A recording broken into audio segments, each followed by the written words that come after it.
minasyaitonir rajim. Bismillahirrahmanirrahim. Assalamualaikum warahmatullahi wabarakatuh. Alhamdulillahirabbil alamin wassalatu wassalamu ala asyrafil anbiya'i wal mursalin wa ala alihi wa sahbihi ajma'in. Allahumma iftah alaina hikmataka wa anshur alaina min khazaini rahmatika ya arhamar rahimin. Rabbi shrah li sadri wa yassir li amri wahlul 'uqdatam min lisani yafqahu qawli. Allahumma faqihna fid din wa 'allimna at-ta'wil wahdina ila siratikal mustaqim siratal ladzina an'amta 'alaihim minan nabiyyin was-siddiqin wasyuhada'i was-salihin wa hasuna ulaika rafiqa ya arhamar rahimin. Subhanaka la 'ilma lana illa ma 'allamtana innaka antal 'alimul hakim. Allahumma barik lana fi Rajab wa Sya'ban wa ballighna Ramadan. Amin amin ya rabbal alamin. Apa khabar sidang penonton sekalian? Selamat pagi, sabahul khair, good morning diucapkan kepada sahabat-sahabat penonton setia rancangan soal jawab agama nombor 1 di Malaysia, tak lain dan tak bukan Tanyalah Ustaz Biar Tahu Jangan Keliru. Alhamdulillah, pertama-tamanya sama-sama seperti biasa kita panjatkan kesyukuran kita kepada Allah Subhanahu wa taala kerana dengan izinnya Allah Subhanahu wa taala mempertemukan kita sekali lagi pada pagi yang penuh barakah ini untuk bersama-sama berada di dalam taman-taman syurga menerusi rancangan Tanyalah Ustaz Biar Tahu Jangan Keliru. Di mana sidang penonton sekalian, rancangan ini kita akan merungkaikan 1001 persoalan yang selama ini mungkin bermain di dalam minda kita. Insya-Allah setiap kekeliruan ada jalan penyelesaiannya. Terima kasih kerana sentiasa memilih. Bertemu lagi kita untuk edisi 11 Mac 2023 bersamaan 18 Sya'ban 1444 Hijrah. Lebih kurang 11 ataupun 12 hari lagi kita akan kembali bertemu dengan bulan yang sangat dicintai dan dirindui insya-Allah kepada kita semua, iaitu bulan Ramadan Al-Mubarak insya-Allah. Sidang betul sekalian, ada sepotong hadis Nabi yang berbunyi, bantulah orang yang dizalimi dan orang yang zalim. Inilah tajuk perbualan kita pada pagi ini, iaitu berkaitan dengan halang mereka yang zalim. InsyaAllah untuk menjawab setiap soalan yang diajukan oleh sahabat-sahabat penonton sekalian, ibu-ibu, ayah-ayah sekalian, bersama dengan saya pada pagi ini rakan sebilik saya suatu ketika dahulu, rakan seperjuangan, adinda saya yang sudah pun alhamdulillah semakin hebat, semakin masyhur di seantero Malaysia ini. Siapa lagi tidak lain tidak bukan yang berbahagia Al-Fadil Ustaz Ahmad Fuad Muhammad Mukhtar. Assalamualaikum Ustaz. Waalaikumsalam warahmatullahi wabarakatuh. Sihat Ustaz? Sihat. Nampak macam peguam hari ni. Yeah. Bertepatan dengan topik zalim nampaknya hari ni. Alhamdulillah. Kalau ada gaya tu alhamdulillah. InsyaAllah. Jadi sedang sekalian, seperti biasa ada sebarang soalan yang ingin diajukan kepada kami. Boleh untuk terus berhubung dengan kami di talian 1-800-881677 ataupun menerusi laman media sosial rasmi kami di Facebook Tanyalah Ustaz TV3 insya-Allah. Jadi jom sebagai permulaannya ni kita nak mendengar sedikit tausiah ataupun mukadimah pendahuluan awal bertepatan ataupun berkaitan dengan topik kita, halang mereka yang zalim. Jadi sebagai permulaannya ni Ustaz, boleh tak terangkan kepada kami, kebanyakan pada kita ni mungkin beranggapan zalim ini mungkin merujuk kepada suka pukul binatang ataupun haiwan ataupun melakukan vandalisme. Jadi adakah zalim ini memiliki maksud yang lebih luas? Silakan Ustaz. Baik, bismillahirrahmanirrahim. Asyhadu an la ilaha illallah wa asyhadu anna Muhammadar Rasulullah sallallahu alaihi wa ala alihi wa sahbihi wa baraka wasallam. Allahumma faqqihna fid din wa 'allimna at-ta'wil wahdina ila siratikal mustaqim. Wala haula wala quwwata illa billahil aliyil azim. Al-muhtaram al-alim ulama fi hadzal biladil Malaysia. Wa kullukum jama'ah ayyuhal mustami'un al-kiram, barakallahu fikum wa ahsanallahu ilaikum. Assalamualaikum warahmatullahi wabarakatuh. Alhamdulillah, pertama dan selamanya kita mengungkapkan syukur kepada Allah Subhanahu wa taala kerana Allah Subhanahu wa taala telah menemukan kita semua pada waktu pagi yang sangat berkah ini, indah nian ini, dan Allah Subhanahu wa taala berikan kita semua dapat bangun pagi, dan ini adalah di antara nikmat untuk orang-orang yang beriman beriman kepada Allah Subhanahu Wa Taala, dan kenikmatan yang sangat besar para penonton yang dimuliakan oleh Allah Subhanahu Wa Taala adalah apabila kita berjaya menjadikan diri kita dan berjaya meminta hati kita supaya masih membesarkan Allah Subhanahu Wa Taala dan sama sekali tidak untuk kita melakukan kemungkaran di sisi Allah Subhanahu Wa Taala. Topik pada pagi ini Da'i Luqman dan para penonton sekalian adalah topik yang sangat baik untuk kita bincangkan, iaitu bermaksud halang mereka yang zalim. Dan bila kita bercakap tentang halang mereka yang zalim ini, kita melihat zalim ini dia daripada 3 perkataan, yang ada za, yang ada lam dan juga ada mim, yang membawa erti kepada kita zalim ini membawa konotasi bahawa kegelapan. Bermaksud apabila terlaksana ataupun berlakunya kezaliman di sesuatu hal dan keadaan itu, para penonton yang dimuliakan oleh Allah Subhanahu Wa Taala, bermaksud akan berlakunya kegelapan yang sangat keras sehingga menjadikan permasalahan yang sangat berat. Dan bila kita berbicara tentang halang mereka yang zalim, bermaksud di situ ada intervensi ataupun ada satu campur tangan untuk kita memastikan bahawa keberadaan itu seperti dalil yang dibawa oleh Da'i Luqman sebentar tadi terhadap orang yang menzalimi dan juga yang terzalimi. Baik, dalam konotasi kita pada hari ini, kita kena faham apabila bercakap dengan perkataan zalim ini, ramai yang suka memandang zalim daripada perspektif yang sangat luas dan memudahkan dia untuk menzalimkan sesuatu bahagian ataupun pihak yang tidak mengikuti cita rasa dia. Dia begini, Masya Allah Tabarakallah, dalam soal zalim ni dia tidak hanya melihat kepada satu jalan cerita sahaja, kerana kegelapan ini besar jalan cerita dia, Masya Allah Tabarakallah. Dan kezaliman ni dia boleh pecah kepada 2 hal. Yang pertamanya, mereka yang melaksanakan kezaliman terhadap diri mereka sendiri, dan ini Masya Allah Tabarakallah adalah berlaku kepada mereka yang buat pengkhianatan, yang setelah Tuhan memberikan tangan, tubuh, kaki, kepala dan sendi mereka untuk beribadah kepada Allah Subhanahu Wa Taala, mereka zalim, mereka buat dosa sehingga dosa mereka yang menyebabkan mereka terhumban dalam api neraka Allah. Neraka dengan syurga bukan membuktikan kezaliman Allah. Kita tak boleh kata Allah ni zalim dan Allah ni zalim sebab ada neraka Allah.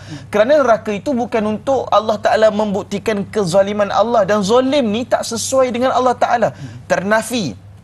Ternafi kepada Allah Subhanahu Wa Taala, tak sesuai. Itu termasuk daripada sifat yang mustahil dalam ilmu tauhid kepada Allah Subhanahu Wa Taala. Dalam ilmu tauhid kita faham berkenaan dengan ada sifat yang wajib bagi Allah, sifat yang mustahil bagi Allah, sifat yang harus bagi Allah. Adapun kalau orang kata zalim ini adalah termasuk dalam kategori sifat yang mustahil. Mustahil Allah Ta'ala bersifat zalim. Habis itu Ustaz, kenapa ada neraka? Kerana neraka menjadi satu timbang tara keadilan di hari akhirat nanti. Bayangkan kalau mereka yang atas dunia ni melakukan pelbagai keburukan dan kebobrokan, akhirnya tidak ada timbal balas. Lebih baik kita jadi orang jahat. Tabarakallah. Lebih baik kita jadi orang yang buat kemaksiatan. Lebih baik kita tak kisah rezeki halal, haram, kotor, bersih, semua kita telan saja. Tapi kerana para penonton yang dimuliakan oleh Allah Subhanahu Wa Taala, ia menjadi perbezaan dekat situ. Kezaliman yang kedua, Masya Allah Tabarakallah, membawa erti kepada kita dalam keadaan seseorang yang tidak melaksanakan tanggungjawab dia dan hak dia untuk ditunaikan kepada orang yang harus ditunaikan. Antaranya kezaliman yang sangat banyak berlaku pada hari ini, termasuk juga kezaliman kita kepada alam. Sepatutnya kita jaga alam ini. Kedua, kezaliman seorang suami kepada isterinya. Suami yang tak bagi isteri pendidikan agama, yang tidak memberikan isteri bagaimana jalan untuk kembali pulang kepada Allah Subhanahu Wa Taala, membiarkan anak-anak tergopoh gapah dalam keadaan mengejar dunia, tak ada agama, itu adalah suami yang zalim. Dia membiarkan anak isterinya tercampak masuk ke dalam api neraka Allah Subhanahu Wa Taala. Dan zalim ini juga termasuklah soal seseorang yang diberikan kuasa pada tangannya dalam pengaturannya, maka haruslah dia cermat dalam menggunakan setiap kuasa yang Tuhan berikan kepadanya. Begitu juga kezaliman ini juga berlangsung kepada seorang guru kepada anak murid dia. Bermaksud zalim dia dalam keadaan tidak menjadi cahaya, dia merahsiakan ilmunya. Saya ingat antara guru mulia almarhum Tuan Guru Dr. Harundin, dia pernah sebut dulu kenapa dia tak ada pun merahsiakan apa pun ilmu dia dalam bidang rawatan Islam. Dia kata, sebab saya tak nak ada dosa besar, iaitu saya menyimpan ilmu. Jadi sebenarnya para penonton yang dimuliakan oleh Allah Subhanahu Wa Taala, halang mereka yang zalim ini membawa satu konotasi yang sangat besar sekali, naratif dia sangat besar sekali, dan haruslah pada pagi ini kita mendengar topik ini dengan hati yang jernih. Kerana masya-Allah tabarakallah, topik ini harus dinilai daripada soal perspektif indikator Islam secara konsensus, bukan indikator Islam yang meletakkan pada sebahagian tempat ataupun pihak, tetapi ianya harus dilihat daripada sudut teori, practicality-nya, dan bagaimana kita dapat apply ataupun yang dimasukkan untuk kita aplikasikan dalam masyarakat kita. Sebab dalam suatu hadis kursi yang disebutkan kepada kita, apabila Allah Subhanahu Wa Taala berfirman, ya ibadi inni haramtu zulma ala nafsi wa ja'altuhu bainakum muharraman fala tazalamu. Disebutkan Allah Ta'ala berfirman dalam suatu hadis kursi, wahai hamba-hambaku, sesungguhnya aku haramkan kezaliman atas diriku. Fahimtum kalami wala? Tuhan bagi tahu aku haramkan kezaliman. Mana boleh ada orang cakap Allah tu zalim? Tak boleh. Allah dah kata dalam hadis kursi, aku haramkan kezaliman ke atas diriku, dan Allah Ta'ala sebut wa ja'altuhu bainakum muharraman. Apa maksud Allah haramkan kezaliman pada dirinya? Artinya Allah tak akan menghukum saudara kalau saudara tak bersalah. Itu satu. Tidak akan berlaku pada mahkamah Allah permainan kata-kata yang boleh mengakibatkan orang yang tak bersalah jadi salah. Itu tidak akan berlaku. Masya-Allah tabarakallah. Dan pada akhirnya disebutkan wa ja'altuhu bainakum muharraman, dan aku mengharamkan kezaliman itu berlaku di kalangan kalian, fala tazalamu, dan janganlah kalian itu saling menzalimi di antara satu sama lain. Dan sebab itu masya-Allah tabarakallah, apabila kita berbicara tentang periwayatan daripada Abu Dhar ini, membawa faham kepada kita bahawa dalam agama ini kita betul-betul menolak apa-apa perkara, ya, dan perlu ada satu usaha untuk penghuraian dan perujahan yang jauh lebih baik dari Luqman. InsyaAllah. Jadi zalim itu sendiri telah pun mendapat pengharaman yang jelas daripada Allah Subhanahu Wa Taala menerusi perkongsian hadis kursi daripada Al-Fadhil Ustaz sebentar tadi.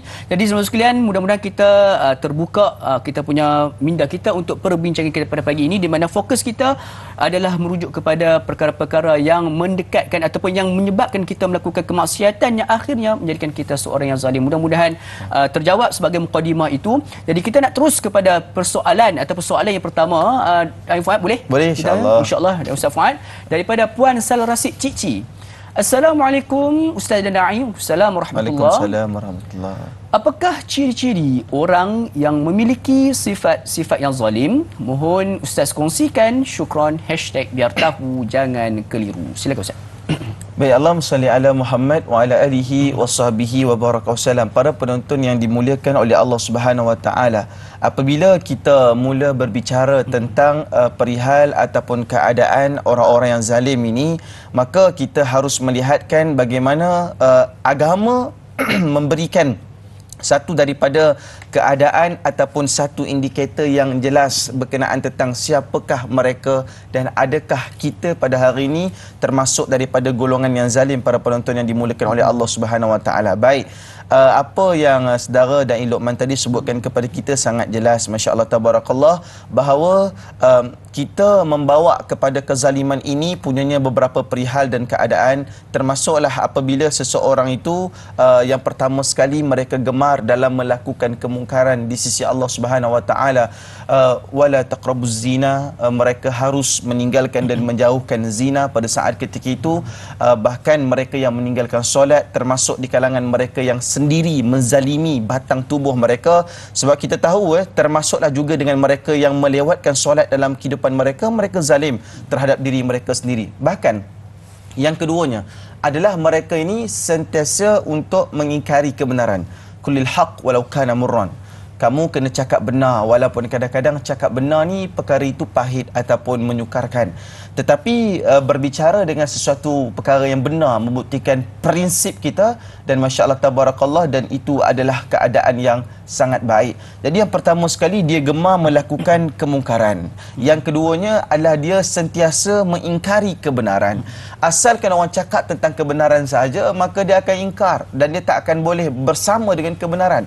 Dan termasuklah di antara ciri-ciri orang yang zalim ini adalah mengutamakan nafsu daripada iman. Apabila masya-Allah tabarakallah menjadikan hawa nafsu dia, menjadikan tuntutan hati dia, diikut perasaan dia, ditekan batin dia, masya-Allah tabarakallah, dan pada akhirnya dia memberikan satu kesan dan iktibar yang sangat buruk dalam kehidupan dia. Dan subhanallah tabarakallah, sehingga yang keempat erti dan ciri orang yang suka maknai adalah mereka masya-Allah tabarakallah, orang-orang yang zalim ini suka terhadap pembulian. Bermaksud pembulian itu akan terjadi, dan sebab itu kita kena tolak perkara tersebut. Jadi itulah serba sedikit ciri-ciri mereka yang zalim. InsyaAllah 4 ciri yang dikongsikan oleh Al-Fadhil Ustaz berkaitan dengan ciri-ciri orang yang zalim. Mudah-mudahan memberikan jawapan kepada soalan yang diajukan sebentar tadi, insyaAllah. Jadi Ustaz, sidang putus sekalian, banyak kita akan bincangkan berkaitan dengan topik halang mereka yang zalim. Dan sebelum itu kita berhenti berehat seketika. Jangan ke mana, teruskan kekal bersama dengan kami. Tanyalah Ustaz biar tahu yang keliru kembali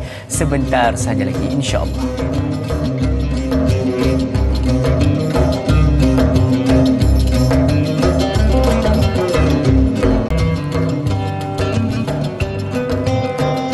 Alhamdulillah, kembali kita bertemu pada pagi ini dalam rancangan Tanyalah Ustaz Biar Tahu. Jangan keliru, bersama-sama kita pada pagi ini membicarakan topik berkaitan dengan halang mereka yang zalim. Mudah-mudahan selepas ni kalau kita nampaklah ada orang yang melakukan sesuatu tu tak kena pada tempat dia, apa kata, kita sama-sama nasihatkan dan juga kita tegur. Tak boleh, kita laporkan kepada pihak yang berautoriti, insya-Allah. Ada sebarang soalan yang ingin diajukan kepada kami berkaitan dengan topik kita, boleh untuk terus berhubung dengan kami di talian 1800 8816 ataupun menerusi laman media sosial rasmi kami di Facebook Tanyalah Ustaz TV3, insya-Allah. Jadi Ustaz, kita nak teruskan lagi soalan kita dengan meraihkan soalan pada sahabat Facebook kita dari Puan Siti Nurbaya.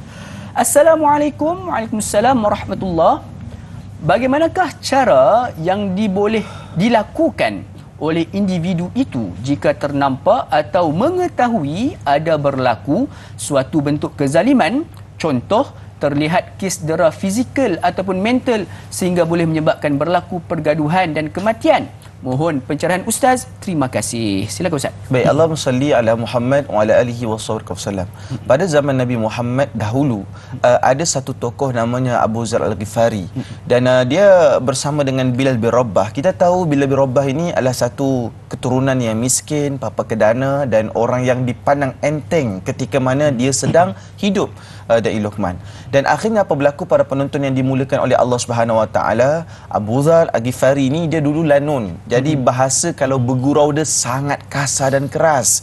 Maka dia kata apa? Dia kata, "Hey, wahai perempuan hitam." Dia kata macam itu. Jadi pembulian kepada mental Bilal bin Rabah. Dan Nabi terdengar, Nabi pandang kepada Abu Zar Al-Ghifari, "Wahai Abu Zar, sesungguhnya aku berjuang bermati-matian untuk buang semua sifat-sifat jahiliah yang suka bully mental ni." Macam hari ni netizen yang kalau tak puas hati dengan orang maki hamun sampai habis, masya-Allah tabarakallah, tak ada langsung ayat yang cermat, masya-Allah tabarakallah. Sebab itu bila disebut dalam soal itu, maka Abu Zar Ghifari dia kata, Nabi Muhammad kata, aku berjuang supaya sifat jahiliah ni tak ada dalam masyarakat kita. Tapi sampai ke hari ni kau buat watak macam ni padahal kau dah masuk Islam, Abu Zar Ghifari. Maka Abu Zar waktu tu bila dengar Nabi cakap macam tu, dia terasa betul. Dia kata, ya Allah, betul lah kata Nabi dah berjuang untuk buang sifat jahiliah. Nabi kata, rupanya ada tertinggal baki kepada engkau, wahai Abu Zar. Maka apa berlaku pada saat ketika itu, Abu Zar buka sebahagian daripada baju dia dan pergi baring dekat depan Bilal bin Rabah, dan dia kata, wahai Bilal, kau pijaklah badan aku dan kau ampun dan maafkanlah aku. Masya-Allah tabarakallah. Jadi saya nak bagi tahu, ya, ketika mana kita melihat suasana yang sangat sukar, seolah-olah kita melihat ada berlakunya penderaan ataupun kita melihat ada berlakunya satu perkara ataupun kita sendiri yang melakukan perbuatan tersebut. Yang pertama sekali, Masya Allah tabarakallah, kita kena buat macam Nabi buat tadi. Bermaksud jumpa kepada orang tersebut dan bagi tahu apa yang dia buat tu adalah salah secara total, dan itu bukan apa yang Nabi Muhammad sallallahu alaihi wasallam ajarkan kepada kita. Itu yang Nabi Muhammad tegur. Memanglah bahasa itu agak macam keras kerana pembulian kepada mental dan fizikal ini. Dan begitu juga lah hari ini yang berlaku sexual harassment, iaitu gangguan seksualiti yang berada di pejabat-pejabat, di ruang-ruang kerja, Masya Allah tabarakallah. Dan perkara-perkara sebegitu dia tak kira tau. Yang ganggu tu kadang-kadang yang lebih berusia. Yang tak kisah bukannya semua lelaki saja mengganggu perempuan. Ada juga perempuan yang dah berusia, dia ganggu lelaki-lelaki yang muda. Masya Allah tabarakallah. Dia nisbah gangguan ini berlaku kat mana-mana sekalipun. Saya ingat lagi mungkin dulu waktu Da'i Luqman muda-muda, Masya Allah tabarakallah kan. Memang sampai ke hari ni nampak muda lagi. Cuma sebab jambang tu dah ada, kalau tak memang nampak memang nampak bujang dulu kan zaman. Orang kacau banyak, tapi Masya Allah tabarakallah, alhamdulillah Da'i Luqman berjaya menepis dengan isti'azah. Masya Allah tabarakallah. Tapi saya nak bagi tahu itu juga termasuk daripada perkara yang mengganggu mental dan fizikal. Dan saya nak bagi tahu, kadang-kadang ada orang kata, biarlah saya nak pakai macam mana sekalipun di media sosial ni, itu urusan saya dengan Allah. Kak boy, mana boleh begitu? Itu mengganggu. Saya bagi tahu, ramai perempuan marah kalau lelaki ganggu dia. Kenapa dekat dengan kami? Kenapa cakap komen, ada sebut kenapa komen lucah kepada kami, kenapa berikan perkataan yang keras, perkataan yang menjijikkan kepada kami? Iya, kerana perkataan itu keluar, antara kesilapannya adalah kerana pakaian yang juga menjengkelkan pada saat ketika itu. Dan itu hal dia. Tetapi kalau perempuan tu dah pakai elok, ada lelaki keluar perkataan yang sangat kasar dan rendah sebegitu, memang tempelak kepada lelaki tersebut. Tetapi kalau perempuan, dia kata, saya tak ganggu orang, saya pakai macam ni, awak ganggu orang. Awak ganggu, Masya Allah tabarakallah. Dia ganggu fokus orang lain. Dan ada yang terganggu, Masya Allah tabarakallah, ada yang terganggu. Dan bahkan sebahagian daripada perempuan lain pun insecure. Dia rasa kebahagiaan rumah tangga dah ada banyak masalah soal ini.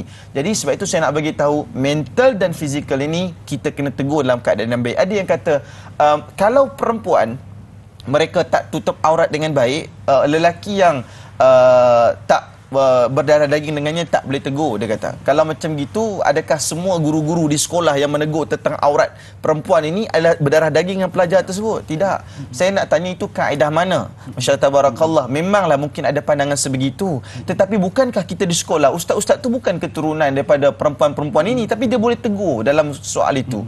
Macam tu juga dengan laki-laki yang dia mesti tidak melakukan pembulian mental kepada orang rumahnya ataupun pasangannya. Sebab Masya Allah tabarakallah, saya tengok pada saat ketika hari ini, ramai orang yang datang jumpa, dia kata, ustaz, banyak hari ini di kalangan orang laki-laki yang mungkin sukar nak ucap terima kasih, sukar nak turunkan ego dia. Kadang-kadang nak sebut minta maaf kepada isteri, nak sebut minta maaf kepada anak-anak ni ada banyak masalah. Dan kadang-kadang masalah ini, saya pada pemerhatian saya, sebahagiannya banyak berlaku kepada negara-negara Islam. Dia tak seperti berlaku di negara-negara Eropah dan negara Barat, yang mana ibu dan ayah kadang-kadang sudi untuk minta maaf kepada pasangan dia, sudi untuk bagi satu perkara yang mengujakan. Dan subhanallah tabarakallah, maka perkara yang paling penting pada saat dan ketika ini, ketika mana berlakunya kezaliman, perkara kita kena pergi tegur ucapan. Kalau kita tak boleh tegur dengan ucapan, kita mungkin boleh tegur dengan, kalau orang tu dah pukul bapak di depan kita, kita terpaksalah keluarkan siku yang disarung di dalam jubah. Masya Allah tabarakallah, lutut yang disimpan di dalam pelikat, disenting kan. Sebab sebenarnya Allahumma shalli ala Muhammad, orang Islam ini dia santun. Tetapi kalau dia tengok berlakunya pembantaian, kezaliman, maka dia perlu ada pembelaan. Itulah Islam, dia akan membela orang yang terzalimi. InsyaAllah. Jadi itulah di antara tips-tips ataupun cara-cara sekiranya kita terlihat berlakunya satu bentuk kezaliman di depan kita. Satu, Ustaz, tadi Ustaz ada menyebut berkaitan dengan menegur kan. Kadang-kadang ada juga orang yang berpendapat kalau seseorang tu melakukan maksiat, sebagai contohlah seperti mana yang dikongsikan oleh yang Al-Fadhil Ustaz tadi tentang post ataupun satu posting yang bentuk mengganggu emosi kita. Kadang-kadang kita terlihat aduh terganggu kita kan. Kan. Jadi dalam keadaan tu kita kadang-kadang tegur, dia boleh kata pula kepada kita, kamu ni zalim dengan saya ni, kenapa tegur secara umum macam ni? Pandangan Ustaz. Baik, dalam Al-Quran pada penonton yang dimuliakan oleh Allah, tapi gaya soalan tu nampak betul dan Luqman terganggu terganggu. Sebenarnya masya-Allah tabarakallah. Sebenarnya itulah saya kira hari ini Allahumma salli ala Muhammad, perlu ada juga ruang untuk lelaki berbicara. Biasa orang buat program khas untuk perempuan, untuk memperkasa hak orang perempuan. Hak orang lelaki untuk empowerment ataupun memperkasa kita punya hak-hak tersebut juga kena dipelihara. Adapun bila kita buat sebahagian teguran, disebutkan kepada kita dalam surah Fussilat, Tuhan kata pada kita, a'udzubillahi minasyaitonir rajim, wa man ahsanu qawlan mimman da'a ila Allah وَعَمِلَ صَالِحًا وَقَالَ إِنَّنِي مِنَ الْمُسْلِمِينَ. Sadaqallahul Aliyul Azim. Kata Allah, dan tidak ada yang lebih baik perkataannya daripada orang yang menyeru kepada mengesahkan dan mematuhi perintah Allah Subhanahu wa taala, serta ia sendiri mengerjakan amal soleh tersebut. Sesungguhnya aku adalah di kalangan orang-orang Islam. Okey, di sini ada dua prasyarat yang paling utama. Yang pertama, tidak ada perkataan yang paling baik kecuali kita menyeru orang untuk mematuhi perintah Allah Subhanahu wa taala. Kadang-kadang zaman sekarang ni bukan zaman macam dulu. Bila ada ustaz keluarkan pandangan, masuk di akhbar dan sebagainya, orang tak ada jawab dah. Zaman sekarang ni bila ustaz keluarkan pandangan, masya-Allah tabarakallah, jabatan mufti netizen akan jawab dulu. Masya-Allah tabarakallah, dah akan jawab dulu. Saya tak cakap semua, sebahagian. Jadi saya bagi tahu para penonton yang dimuliakan oleh Allah, kesantunan hari ini kena ada supaya kita tetap cekal dalam dakwah. Saya masya-Allah tabarakallah, apabila orang tegur kita secara terbuka ni adalah kerana kita melakukan kemaksiatan secara terbuka. Kalau orang kata personally pada saya lah, saya biasanya ikut peringkat. Pada peringkat pertama, kita harus lepaskan dia, mungkin dia tak perasan. Peringkat kedua, lepaskan dia juga sebab dia tak perasan. Kali yang ketiga, mungkin kerana kalau kita tak buat hari ini, Allah mula tanya apa yang kita buat. Hari ini saya bagi tahu, memang masya-Allah tabarakallah, kita keluar daripada satu rancangan yang banyak berikan faedah dan manfaat. Kita keluar daripada da'i pendakwah milenial ataupun da'i pendakwah Nusantara. Da'i yang hari ini selalu orang cakap ini anugerah daripada media semata. Tidak. Sebenarnya Allah Ta'ala mengatur dan ini adalah apa yang Allah Subhanahu Wa Ta'ala dah berikan. Tanggungjawab yang besar nak jaga pangkal nama. Masya Allah tabarakallah. Dan Allah akan persoal satu persatu. Ini ruang untuk kita berbicara soal kepentingan agama, bukan kepentingan peribadi kita. Untuk mengenalkan syariat Allah, bukan untuk mengenalkan personaliti kita semata-mata. Dan sebab itu saya bagi tahu, terkadang tokoh-tokoh ini mereka harus untuk mengeluarkan pandangan-pandangan yang bersifat santun dan membugar. Mungkin akan membongkar juga perkara yang sukar. Kenapa? Supaya kita dapat memastikan bahawa syariat Allah tidak diperkotak-katikkan, sama ada daripada musuh daripada luar ataupun rakan daripada dalam. Allahu Akbar. Jadi Ustaz, bila mana Ustaz kongsikan tu sebenarnya tanggungjawab tu berat sebenarnya. Bila kita nampak, kita sendiri pun kadang-kadang tu nak post ataupun nak memberikan satu komen tu, kita fikir 3-6 kali, 3 juta kali kadang-kadang tu. Tapi disebabkan oleh kita takut benda ini menyebabkan orang lain ataupun anak-anak muda sekarang ini yang terlalu terdedah dengan media massa ini, kita takut mereka terikut dengan kemaksiatan yang dilakukan. Itu yang kita takut. Sebabkan itulah kita terpaksa kadang-kadang untuk menegur secara terbuka tersebut. Jadi mudah-mudahan merungkaikan kesulitan dan juga kekusutan kita selama ini. Maafkan kami sekiranya ada terkurang di mana-mana. InsyaAllah. Saudara-saudara sekalian, balik kita akan bualkan berkaitan dengan halang mereka yang zalim. Namun sebelum itu kita berehat seketika. Jangan ke mana, teruskan kekal bersama kami. Dan Ustaz Biar Tahu yang keliru kembali sebentar sahaja lagi, insya-Allah.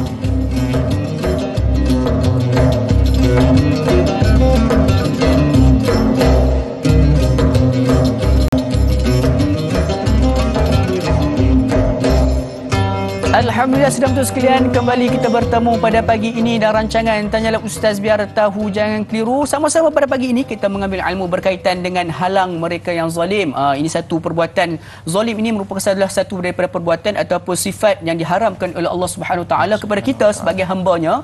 Dan juga zalim ini juga sebenarnya mampu untuk menyebabkan kita ini tergolong dalam golongan orang-orang yang rugi, yang akhirnya mendapat kebinasaan daripada Allah Subhanahu Wa Taala di akhirat kelak. Mudah-mudahan perkongsian kita sepanjang tempoh kita siaran pada pagi ini memberikan 1001 rungkaian terhadap soalan-soalan yang bermain di media kita selama ini, insya-Allah. Kepada sahabat-sahabat serumpun yang sedang menyaksikan menerusi live Facebook kita pada pagi ini, terima kasih kerana sentiasa menepati temu janji kita setiap hari untuk menyaksikan, walau tak dapat ditontonkan melalui kaca televisyen, alhamdulillah dapat luangkan masa di kaca skrin handphone ataupun smartphone anda. Jadi sedang tu sekalian, terima kasih juga, dan juga jangan lupa untuk laksanakan tugasan mudah kita untuk like, tekan butang like, suka banyak-banyak, dan juga kita sebar luaskan ilmu yang kita dapat pada pagi ini dengan menekan butang kongsi, dan juga teruskan komen anda, dan juga saya bacakanlah sedikit kan di antara komen-komen yang dikongsikan oleh sahabat-sahabat Facebook kita, antaranya daripada Puan Syamsiah Ahmad menyebutkan bahawa salam subuh ustaz-ustaz dan sahabat-sahabat di siaran semua, kami di Johor masih banjir, doakan kami, mudah-mudahan kita sama-sama doa kepada mereka yang masih lagi terjejas di Johor. Antara lagi ada juga daripada Raziah Junan mengatakan setuju amat-amat dengan ketegasan ustaz dalam memberi penjelasan tajuk hari ini, dan juga terima kasih kepada Puan Raziah, dan juga seterusnya daripada Nyonya Muhammad Yusof yang berkongsikan kepada kita apa yang dikongsikan oleh ustaz tentang ciri-ciri mereka yang zalim. Ada 4. Yang pertama, melakukan kemungkaran; yang kedua, zina; yang ketiga, solat zalim pada di sini kerana melewatkan solat; dan yang keempatnya, suka kepada pemulihan. Mudah-mudahan teruskan lagi komen anda, insya-Allah kita akan baca sekiranya ada masa untuk sama-sama kita kongsikan komen-komen anda, insya-Allah. Jadi jom kita teruskan lagi ustaz perkongsian kita pada pagi ini dengan meraihkan soalan yang berikutnya daripada sahabat Facebook kita, daripada Puan Nurul Hidayah Saifuddin. Assalamualaikum Ustaz dan Da'i. Waalaikumsalam warahmatullahi. Adakah zalim itu hanya pada sesuatu yang jelas dan nampak? Apakah zalim yang tidak sedar itu? Adakah dikira zalim mereka bukan OKU, menggunakan parking OKU atau kemudahan OKU di sesuatu tempat untuk kepentingan diri dan tidak mahu menunggu masa? Adakah menggunakan sesuatu yang bukan hak milik kita juga dikira zalim? Sekian, terima kasih. Satu soalan berkaitan dengan nasib orang-orang kelainan upaya ni. Silakan. Allahumma salli ala Muhammad wa ala alihi wa sahbihi wa barakatuh wasallam. Sebenarnya OKU ini dah ada daripada zaman Nabi Muhammad sallallahu alaihi wasallam. Dan para penonton yang dimuliakan oleh Allah, dalam bab parking, memang kebiasaannya orang yang bergaduh dengan parking ni adalah hobi lelaki dewasa ya. Menjadi hobi untuk lelaki dewasa, dia akan bergaduh pasal parking. Dan saya nak bagi tahu para penonton yang dimuliakan oleh Allah, apabila Nabi Muhammad sallallahu alaihi wasallam pernah bersabda berkenaan dengan perihal jengkalan tanah yang diambil, disebut pada kita, man zalama qida shibrin minal ardi tuwiqahu min sab'i aradina. Disebutkan sesiapa yang dia buat zalim, dia ambil sejengkal tanah, maka dia akan dikalung dengan tanah daripada 7 lapis daripada bumi ini. Dan ini hadis riwayat Bukhari dan Muslim, hadis sahih. Ya, memang dia tak ambil parking itu untuk, dia mungkin ambil sementara, tetapi umpamanya bahagian itu memang diletakkan fokus kepada orang-orang yang tidak cukup segala-galanya itu pada sebahagian tubuh dan abdomen tubuh mereka. Sebab itu apabila kita berbicara soal ini, masya-Allah tabarakallah, kita tak boleh ambil parking ataupun lebih jelas adalah tempat kita meletakkan kereta itu, kerana sama sekali kita menyukarkan orang yang dah memang sukar kehidupan dia. Dia hidup dia dah sukar, susah nak bermuamalat, maka ada banyak inisiatif. Sebab saya tengok apabila kita tengok kepada kelebihan-kelebihan yang Jabatan Kebajikan sediakan kepada pemegang kad OKU ni, banyak sebenarnya. Memang diskaun pun banyak, masya-Allah tabarakallah. Sebab itu memang rezekilah. Alhamdulillah, kita ucapkan terima kasih juga dalam soal. Saya rasa dasar ni memang dasar yang diteruskan dan sangat lama dah. Memang rakan-rakan OKU kita dapat banyak manfaat daripada itu. Tetapi awas, kalaulah kita ada urgent ataupun ada masalah dan sebagainya, masih tetap juga jangan ambil tempat-tempat orang OKU itu tadi. Kenapa? Sebab dalam kita rasa tak sempat, kalau orang OKU lagi tak sempat. Masya-Allah tabarakallah, jangan ambil bahagian dia. Dan ingatlah, masya-Allah tabarakallah, kalau kita ambil ataupun kita ambil secara tetap, mungkin dia duduk bersebelahan dengan jiran yang tadi tu, dia ambil parking yang mungkin diletakkan di pusat-pusat keutamaan pengunjung. Tapi kalau dia ambil di rumah itu, maka di situ lagilah perkara yang dilarangkan. Mereka akan dikalungkan dengan 7 lapis daripada bumi ini, daripada hadis sahih riwayat Bukhari Muslim. Allahu Akbar. Orang sudah pun mengalami kesukaran, kita jangan tambahkan lagi kesukaran mereka. Betul. Mudah-mudahan memberikan penjelasan agar kita lebih berhati-hatilah selepas ni. Mungkin juga pada diri sendiri juga kadang-kadang mungkin kita terambil tak pasan dimaafkanlah Ustaz. InsyaAllah. Jadi jom kita teruskan lagi dengan soalan berikutnya dengan meraihkan pemanggil di talian. Assalamualaikum. Waalaikumsalam. Assalamualaikum warahmatullahi wabarakatuh. Daing. Ya. Okey, saya Ismail. Soalan saya begini tanya Ustaz. Silakan tu Ismail. Okey, terima kasih. Apakah keutamaan yang perlu dalam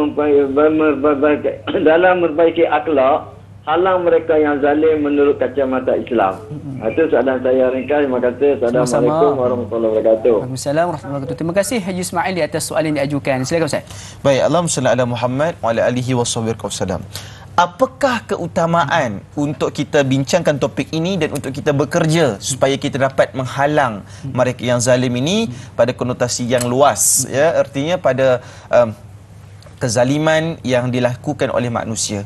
Sebab dalam hadis riwayat Bukhari, hadis nombor 2942, Nabi pernah bersabda, "Fa wallahi la an yuhda bika rajulun wahidun khairun laka min humrin na'am." Disebutkan demi Allah, apabila ada seorang sahaja yang mendapat petunjuk melalui dirimu, artinya daripada apa yang kita buat, Masya Allah tabarakallah, ada orang dapat petunjuk daripada diri kamu, maka disebutkan maka itu adalah lebih baik bagimu daripada unta merah, artinya satu unta yang jauh lebih baik.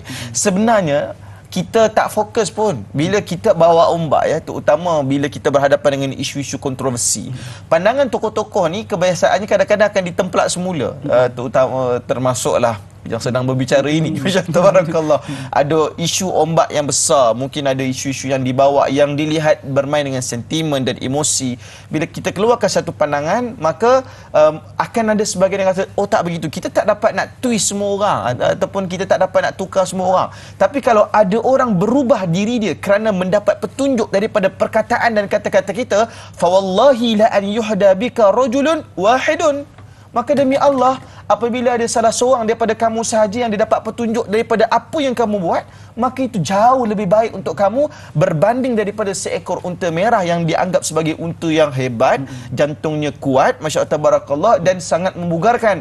Sebab itu saya nak bagi tahu kenapa kita kena bekerja keras untuk halang berlakunya kezaliman, halang berlakunya kemudaratan, halang apa-apa usaha yang membawa kepada liberalism ataupun pluralism, yang membawa kepada keterbukaan kepada prinsip-prinsip agama ini. Maka kenapa kita kena bekerja keras walaupun terkadang tengkuk kita ini diletakkan di hadapan. Berjuang di jalan Allah ni, para penonton yang dimuliakan oleh Allah, untuk orang yang betul-betul dia buat sebab Allah, maka tengkuk dia memang kat depan dan dia kena bersedia, sama ada tengkuk dia itu dilibas, maka dia akan mati. Jadi sebab itu saya nak bagi tahu keutamaan dia. Sesiapa yang nak berjuang untuk jaga agama Allah, dia kena ada akar yang kuat. Tauhid, ma'rifatullah. Awal-awal dia kenal Allah itu penting sangat. Dia boleh bahas tentang sifat Allah, dia boleh bahas tentang penciptaan Allah Subhanahu Wa Taala, berkenaan tentang diri Allah, berkenaan dengan zat Allah Subhanahu Wa Taala. Maka dia begini, apabila kita kenal Allah dengan begitu kuat, ia seperti akar. Tunas kita tumbuh, orang cantas akar masih ada, akan tumbuh lagi tunas kehidupan dia. Orang cantas, bangun lagi dia. Sebab itu dalam hidup ni yang paling penting akar sebenarnya. Tunas biarlah pun berapa kali orang cantas, tetapi pada akhirnya bila akar itu ampuh, akar itu akan naik semula. Tenang, Masya Allah tabarakallah, walaupun dalam keadaan ribut jiwa. Allahu akbar. Jadi walaupun kita menerima kecaman, perlu tenang, dan juga yang paling penting apa yang dikongsikan oleh Al-Fadhil Ustaz tadi berkaitan dengan kita perlu ada satu asas, iaitu akar yang kukuh daripada sudut daripada tauhid kita dan juga ma'rifatullah. InsyaAllah mudah-mudahan terjawab soalan daripada Haji Ismail kita sebentar tadi, insyaAllah. Jadi Ustaz, satu soalan Ustaz, berkaitan dengan hadis tadi yang saya sebutkan di awal tadi, kenapa perlu kita bantu orang yang zalim? Kan kalau bantu orang yang dizalimi itu perkara yang munasabah, tapi membantu orang yang buat zalim, kenapa Ustaz? Silakan. Baik, Allahumma salli ala Muhammad wa ala alihi wa sahbihi wa baraka wasallam. Kalau kita semak kematian satu tokoh besar dulu, ada Syekh Dr. Ramadan Al-Buti. Dia meninggal dunia ketika mana sedang berkuliah, ya. Ketika mana dia sedang mengajar, maka orang pasang bom waktu itu. pasang bom tu tak menyebabkan Syekh Ramadan mati, tetapi orang datang ke depan dan orang libas dengan pisau, bermaksud bom tu sepatutnya buat mati, tapi mungkin ada pembunuh upahan yang nak memastikan Syekh ni mati ke tak mati. Akhirnya dia ke depan, Masya Allah Tabarakallah, dan dia termatilah Syekh tersebut di meja kuliah. Jadi kita kena faham dalam soal itu adalah apabila berlaku konflik ketika mana satu ketika dulu ada Arab Spring, zaman semua negara-negara Arab bergolak sangat dahsyat. Kita kesian dekat Syria dah kurang lebih masuk ke tahun ke-11, tahun ke-12 mereka berlakunya perang dalaman sebenarnya sangat kesian. Tetapi kenapa kadang-kadang kita melihat kita kena tolong orang-orang zalim ni? Memang Nabi kata begitu dalam hadis Sahih Bukhari, hadis nombor 2263 yang Da'i Luqman bacakan sebentar tadi, disebutkan kepada kita unsur akhaka zaliman au mazluman. Nabi kata bantulah saudaramu yang zalim dan juga yang dizalimi. Maksud bantulah saudara kamu yang zalim itu adalah sampaikanlah apa yang kamu rasa nak tegur dia, nak cakap dengan dia, rasionalkan dia, relevankan dia. Jangan kamu diam. Kalau kamu diam, kamu tak tolong dia. Subhanallah, tabarakallah. Jadi kadang-kadang kezaliman ni boleh dibuat oleh semua orang pun. Sama ada orang tu ada kelulusan agama ke, ataupun kelulusan ekonomi ke, ataupun kelulusan kepimpinan ke, ataupun kelulusan pertanian pun. Masya Allah, tabarakallah. Dia boleh jadi zalim. Jadi sebab itu kita kata bantulah saudaramu yang zalim. Ulama bahas maksud hadis itu adalah dengan kita sampaikan nasihat, sampaikan pedoman. Itu adalah cara untuk kita tolong orang yang zalim. Manakala yang kedua dia au mazluman, ataupun yang keduanya adalah dan juga yang dizalimi. Bila kita kata yang dizalimi, para penonton yang dimuliakan oleh Allah Subhanahu Wa Taala, ia membawa erti kepada kita, masya-Allah, supaya kita bersama dengan mereka yang mungkin berada dalam keadaan yang tidak berpihak kepada dia, dan mungkin sahaja kita kena bangkitkan dia semula, beri bantuan makanan, bantuan moral, sehingga dia dapat survive ataupun dapat meneruskan kehidupan dia. InsyaAllah. Jadi itulah dia di antara prinsip kita nak bantu orang zalim. Jadi janganlah kita tengok orang zalim tu kita buat tak tahu je. Kita pun sebenarnya ada tanggungjawab untuk membantunya di dalam menasihati dan juga memberikan pedoman kepadanya, insya-Allah. Jadi jom kita beralih dengan soalan berikutnya, Ustaz. Daripada Puan Nur Dahlia Biru. Assalamualaikum Ustaz Da'i serta semua kru tanya Ustaz. Waalaikumsalam warahmatullahi. Adakah zalim juga boleh berlaku terhadap haiwan dan alam sekitar oleh orang-orang yang tidak berperi kemanusiaan, yang perlu kita halangi mereka dari bertindak zalim dan melakukan kerosakan? Mohon pencerahan Ustaz. Terima kasih. #biar tahu jangan keliru. Silakan Ustaz. Saya sebenarnya nak menarik fokus kepada para penonton yang dimuliakan oleh Allah. Kita akan menghadapi kiamat iklim kurang dalam beberapa puluh tahun saja lagi. Kiamat iklim ini membawa erti kepada kita gunung ganang di Antartika. Antartika ni saya boleh natijahkan diibaratkan seperti satu penyaman udara buat bumi. Kalaulah penyaman udara buat bumi ini dia dah tak lagi ampuh, maka bumi memang akan panas. Apa indikator utama yang menyebabkan suhu dunia meningkat? Antaranya adalah kerana kewujudan banyaknya pulau haba. Pulau haba ni apa maksud dia para penonton sekalian? Artinya adalah banyaknya bangunan-bangunan besar yang berdekatan, sehingga termasuk kawasan-kawasan industri yang banyak, sehingga menyebabkan keluarnya karbon dioksida dan yang lain-lainnya. Karbonara tu lain karbonara tu spaghetti Masya-Allah tabarakallah. Jangan sekalikan, bahaya tu. Subhanallah tabarakallah. Okey. Jadi keluarnya karbon dioksida dan segala-galanya, Masya-Allah tabarakallah, merosakkan alam ini. Setelah itu pada penonton sekalian, Antartika pula kepanasan, ada pula proses yang sangat dahsyat dekat sana, pengaktifan kepada beberapa gunung berapi lagi. Jadi saya nak bagi tahu kiamat iklim memang akan datang menyerang kita. Ya, kita zalim ke atas dunia ini sebab Quran kata dalam surah Al-A'raf, a'udzubillahi minasyaitonirrajim, wa la tufsidu fil ardi ba'da islahiha. Kata Allah Subhanahu Wa Taala, dan janganlah kamu berbuat kerosakan di bumi ini sesudahnya Allah menyediakan segala yang membawa kebaikan kepadanya. Kamu janganlah buat kerosakan ini, saya minta maaf. Kita perlukan projek-projek kuari yang besar. Antara penting projek kuari ini kenapa? Nak buat rel untuk train, Masya-Allah tabarakallah. Kita juga perlukan batu-batuan ini untuk kita nak memperkuatkan binaan kukuh kan. Ada kena dekat bawah tu, rumah, jalan raya, train LRT, MRT dan sebagainya. Tetapi Masya Allah Tabarakallah, yang kita risau adalah apabila pasak bumi digoyahkan, apabila keadaan ini dirosakkan, kita takut ujian ataupun keadaan sampai. Kita buat kajian kepada Johor kemarin. Kita akui terlalu ramai yang tak bersedia untuk menghadapi banjir yang berlaku. Masya Allah Tabarakallah. Banjir yang berlaku pada ketika saat itu di Johor menceritakan kepada kita bahawa betapa banyak kehilangan. Sebenarnya saya pun ada tour di Johor dalam tempoh seminggu ini bermaksud. Tapi oleh kerana tempat yang saya nak turun itu di Segamat. Banjir masjid yang sepatutnya saya berprogram, kapetnya itu semua dah rosak. Ya Ustaz tu, kalau saya dah kata, Ustaz, kami nak angkat kapet ni berat. Ada air, lagilah berat kami nak angkat. Jadi saya nak beritahu, Masya Allah Tabarakallah, tolonglah jaga alam sekitar. Termasuklah jaga kita punya identiti, iaitu harimau Malaya kita. Tak perlulah kita pegang pandangan, ambil taring harimau Malaya, kita akan jadi kebal. Masya Allah Tabarakallah. Saya kata kalau nak kebal, bukan minum ataupun bukan ambil apa, Masya Allah Tabarakallah, taring harimau tu mana, kalau ambil vaksin okey dah kot. Masya-Allah tabarakallah. Jadi saya nak bagi tahu para penonton yang dimuliakan oleh Allah Subhanahu Wa Taala, tak jugalah kita akan kebal hanya dengan Allah Subhanahu Wa Taala. Yang lain tadi tu semua saya gurau je, tapi kita akan kebal dengan Allah Subhanahu Wa Taala bila Allah jaga kita. Tak ada perlindungan yang paling kebal kecuali daripada Allah. Insya-Allah yakin dengan Allah. Jadi banyak sebenarnya yang Nabi ajarkan kepada kita, Allah ajarkan kepada kita, di antara cara-cara nak kebalkan diri kita dengan ayat-ayat Quran saja. Jadi itu semua kita dapatlah, nanti kita boleh selidiki dan dengan pengajian-pengajian di dalam episod-episod yang akan datang, insya-Allah. Jadi banyak lagi kita akan bincangkan. Kita nak berehat seketika. Sidang penonton sekalian, jangan ke mana-mana, teruskan kekal bersama dengan kami. Tanyalah Ustaz biar tahu, jangan keliru. Kembali sebentar saja lagi, insya-Allah.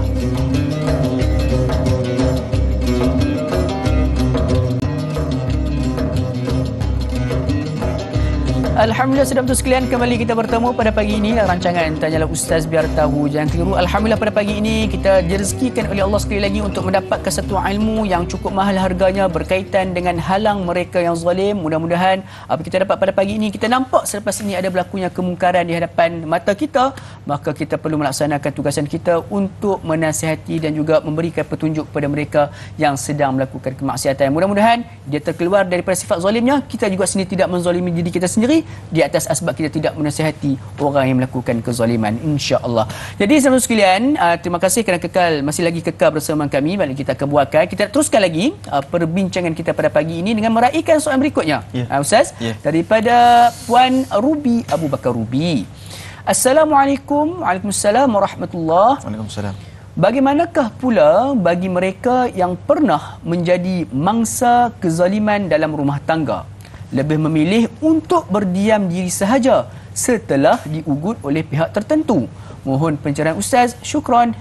#biar tahu, jangan keliru. Silakan. Baik, Allahumma salli ala Muhammad. Sebelum kita pergi dengan jauh lebih dalam, mari kita ambil dulu sabdaan Nabi Muhammad sallallahu alaihi wasallam dalam hadis sahih Bukhari Muslim. Nabi kata, "Man la yarham la yurham." Sesiapa yang dia tidak merahmati, dia tak mencintai, nescaya dia tidak akan dirahmati. Dalam soal permasalahan rumah tangga pada saat ketika ini, kita betul-betul tak dapat nafikan bahawa wujudnya kezaliman dalam rumah tangga tersebut, terutamanya yang disebutkan sebagai satu aktiviti keganasan dalam rumah tangga. Kalau kita merujuk kepada AKRT, iaitu Akta Keganasan Rumah Tangga yang dulu dibuat perbincangannya pada tahun 1994, dah ada dah perbincangan ini dan diguna pakai, Masya Allah Tabarakallah, mula dikuatkuasakan AKRT ini, Akta Keganasan Rumah Tangga ini pada tahun 1996. Bermaksud setelah mana diadakan kajian-kajian, Masya Allah Tabarakallah, pastinya rang undang-undang itu dibincangkan dengan baik di Parlimen, di Dewan Negara, Masya Allah Tabarakallah, dan dipersetujui membawakan kepada erti yang sangat baik. Saya nak bagi tahu dulu, kadang-kadang orang kata, Ustaz, kezaliman rumah tangga, tapi dia tak tahu apa yang zalim itu. Okey, kalau kita ikut daripada maksud yang zalim itu, antaranya yang pertama adalah dia cuba menakutkan dengan kecederaan fizikal. Aku lempang kau kang, aku tumbuk muka kau kang. Masya Allah Tabarakallah. Perkataan itu tak sesuai untuk isteri, sesuai untuk jahat kat luar sana. Yang keduanya, Masya Allah Tabarakallah, dia mengurung ataupun menahan mangsa. Dia bermaksud kamu aku kuncikan dekat dalam pintu. Ada ya, Da'i Luqman dia simpan dekat dalam loker, dan dia bagi hanya waktu makan saja, keluar najis apa semua dia tinggalkan kat begitu. Masya Allah tabarakallah. Itu juga keganasan rumah tangga.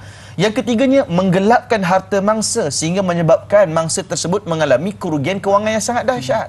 Dah menggelapkan harta ini masalah panjang, apatah lagi kalau dia buat pinjaman kepada perbankan, hutangnya itu bertahun-tahun. Masya Allah tabarakallah. Dan pada saat ketika itu, dan yang keempat, termasuk keganasan dalam rumah tangga itu adalah berhubung dengan mangsa ataupun pihak ketiga untuk mengaibkan kehormatan mangsa. Bermaksud di sini, kita dapat berbincang di sini. Pengaiban juga adalah merupakan keganasan rumah tangga. Ada klausa itu. Allahumma salli ala Muhammad. Kalau kita bincangkan pada Akta Keganasan Rumah Tangga 1984. Begitu juga termasuk menggunakan bahasa tubuh. Termasuk juga dia tidak melaksanakan tanggungjawab kepada pasangan dia. Masya Allah tabarakallah. Maka itu definisi keganasan rumah tangga. Kalau ada sesiapa yang melalui perkara ini, Masya Allah tabarakallah, sebenarnya mereka boleh dapatkan bantuan pastinya daripada Jabatan Kebajikan Masyarakat. Dan saya yakin dan percaya kalau di banyak negeri dan negara ini dia ada jabatan-jabatan kerajaan yang ada pembangunan wanita ya. Pembangunan lelaki macam tak berapa nak ada saya. Sebab tu lelaki banyak tak bangun. Subhanallah tabarakallah. Dan dekat mana-mana tempat memang banyaklah program, tapi sekarang ni mereka ada buat satu program untuk lelaki tahu. Nak jadi lelaki ni qawi, nak jadikan lelaki ni amin. Saya tengok sejatilah qawiul amin kan. Saya ada notis tentang adanya program untuk lelaki. Sebab maklumlah lelaki zaman sekarang ni dah tak berapa nak ramai ya. Makin lama makin berkurang pula tu dengan beberapa cara yang lain. Tabarakallah.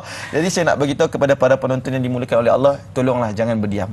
Yang pertama sekali, tahu tak kenapa dalam agama kena ada wali untuk perempuan bernikah? Kerana pada akhirnya kalau berlaku kegagalan dalam rumah tangga, isteri ataupun perempuan kena minta campur tangan wali.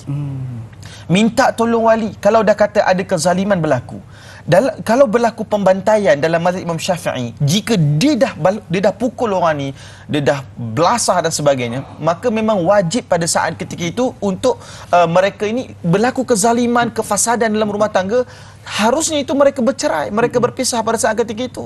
Kalau kata ustaz dia kena keluar rumah dalam keadaan ketakutan, dalam keadaan sikit lagi nyawa dia nak mati, kerana maqasid syariah itu penting untuk dia simpan. Ialah ada perbincangan nusyus ataupun tidak, tetapi nyawa itu jauh lebih penting. Jadi saya nak bagi tahu, anda boleh salurkan keadaan yang sangat penting. Pertama, jumpa wali.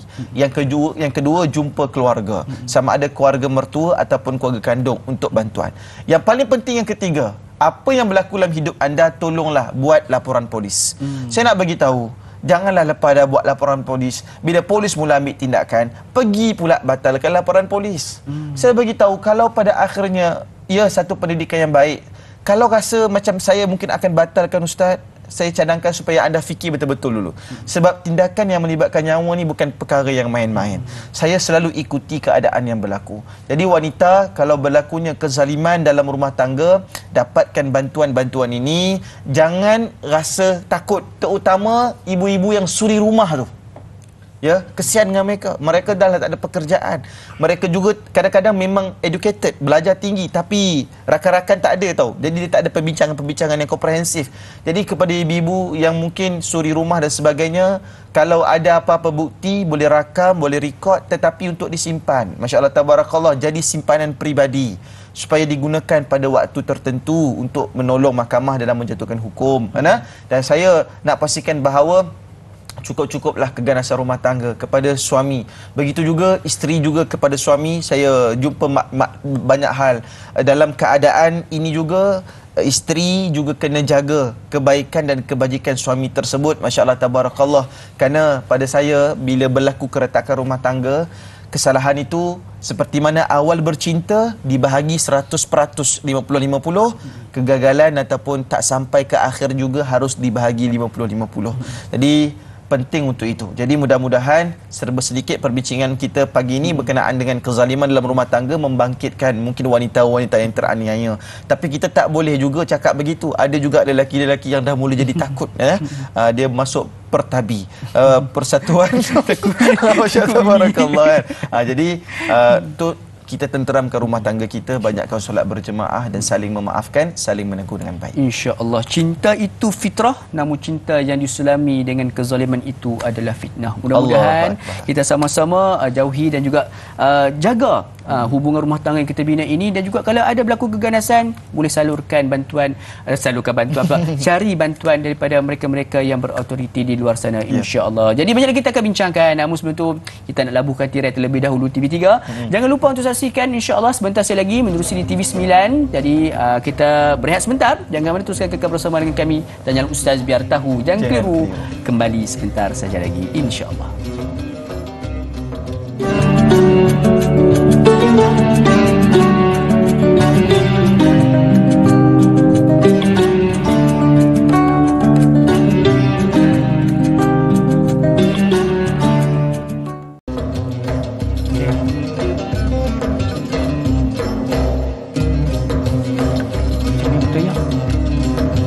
Alhamdulillah, sedap betul sekalian, kembali kita bertemu pada pagi ini dalam rancangan Tanyalah Ustaz Biar Tahu, Jangan Keliru. Mudah-mudahan pertemuan kita pada pagi ini memberikan 1001 rahmat dan juga keberkatan kepada diri kita oleh Allah Subhanahu Wa Taala. Seterusnya Allah Subhanahu Wa Taala mempermudahkan segala urusan kita pada hari ini, hari Sabtu, hari kita meluangkan masa bersama keluarga. Mungkin ada yang bekerja, mudah-mudahan Allah Subhanahu Wa Taala pemudahkan pekerjaan anda. Yang berkeluarga pada hari ini mungkin nak meluangkan masa lapang, sama-sama kita bercuti, sebab apa, cuti sekolah pun hanya berbaki seminggu saja lagi. Luangkan masa dengan family, insya-Allah, berikan masa yang berkualiti kepada mereka. Insya-Allah itu juga mengeluarkan kita daripada kezaliman. Bertepatan dengan tajuk kita pada hari ini, sedang betul sekalian, berkaitan dengan halang mereka yang zalim. Ada sebarang soalan yang diajukan seperti biasa, boleh untuk terus berhubung dengan kami di talian 1-800-881-677 ataupun menerusi laman media sosial rasmi kami di Facebook Tanyalah Ustaz TV3, insya-Allah. Jadi jom Ustaz, kita nak teruskan lagi perbincangan kita pada pagi ini dengan meraihkan soalan yang berikutnya daripada Puan Roziah Omar.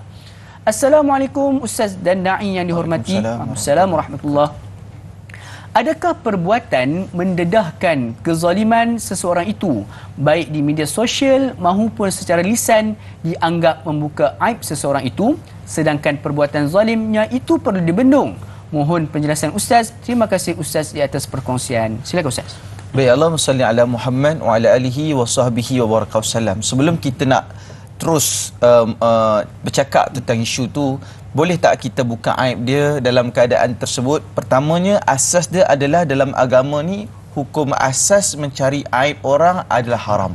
Ya, sebab sesuai dengan apa yang Nabi sebut, para penonton yang dimuliakan oleh Allah Taala, man tadabba'a aurata akhihi muslim tatabba'allahu auratahu. Disebutkan barang siapa yang dia mencari-cari aib, kelemahan saudara muslim dia, nescaya suatu saat ketika nanti Allah akan buka balik aib dia walaupun dia sedang berada dalam rumah dia. Ini nak bagi tahu larangan kepada kita bahawa tak boleh buka aib orang, ya, masya-Allah tabarakallah. Tetapi dalam soal perkara yang perlu dibendung, perkara yang perlu dibendung, kita akui, ya, banyak juga isu viral yang dibantu.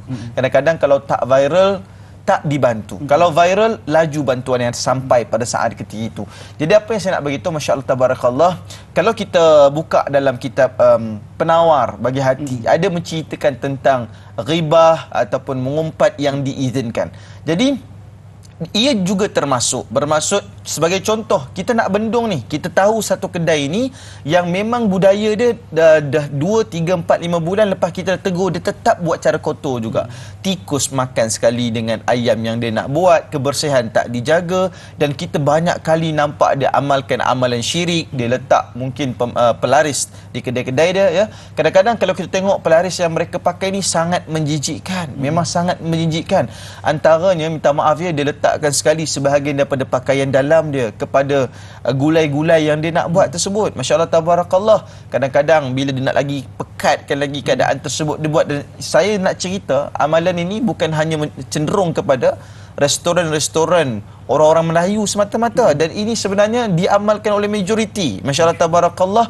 Bermaksud majoriti itu adalah daripada pelbagai jenis latar belakang, tak cenderung kepada satu race saja. Dan saya nak beritahu sebab ini atas pengalaman yang bila kita datang, bila kita buat analisis, masya-Allah tabarakallah, kadang-kadang tengah nak ambil kari yang ada ikan, ternaik benda lain. Masya Allah, tabarakallah, ternaik benda lain, dan akhirnya terbongkar, dan itu perkara yang perlu dibendung sebab kita tak boleh makan benda yang jijik lah.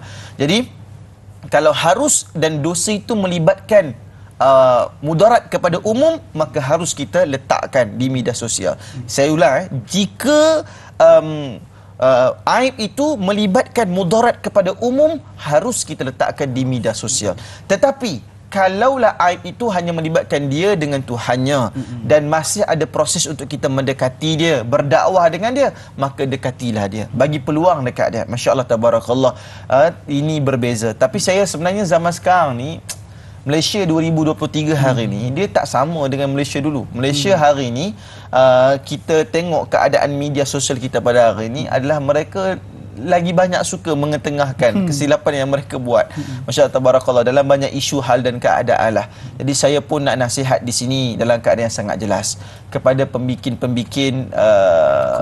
konten ataupun industri kreatif ini, kalau buat apa-apa pun penghasilan, karya ni dia Masya Allah, tabarakallah, harus karya yang berkualiti, yang membangunkan umat dan bangsa. Dia bukan membawa kepada karya yang memberikan kebebasan untuk anak ni nanti dah besar boleh pilih agama apa.